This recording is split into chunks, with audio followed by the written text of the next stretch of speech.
मी अरुण खोडके. शिवचिंतन. मोंगली साम्राज्य फार मोठे होते. अगदी काश्मीरपासून कन्याकुमारीपर्यंत पसरले होते.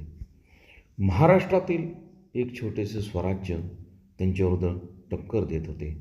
लष्करी युद्धसामुग्री, प्रदेशाचे बळ, द्रव्य या बाबतीत स्वराज्य फार अपुरे होते. हा लढा बादशाने दिल्लीत बसून चालवला होता असे नाही.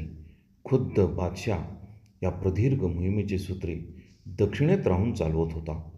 अनेक वेळा स्वतःच्या अधिपत्याखाली स्वाऱ्या करीत होता. या 26 वर्षाच्या काळात मोंगली नेतृत्वात बदल झाला होता असे नाही. ते नेतृत्व फक्त औरंगजेबाकडेच होते. याउलट मराठेशाहीमध्ये 4 वेळा बदल झाला. शिवाजी महाराज, संभाजी महाराज, राजाराम महाराज आणि महाराणी ताराबाई साहेब या नेतृत्वाच्या 4 पिढ्यांनी हा संघर्ष पाहिला. या स्वराज्यावरती हे कोसळलेली संकटे मोंगलांच्यावरती कोसळलेली नव्हती.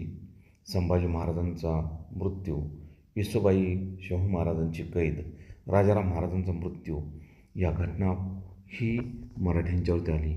परंतु या संकटातून मराठ्यांची स्वातंत्र्यप्रियता तावून सलाखून निघाली आणि प्रत्येक संकटाच्या वेळी औरंगजेबाला असे वाटले की स्वराज्य संपले, परंतु तसे बिलकुल घडले नाही.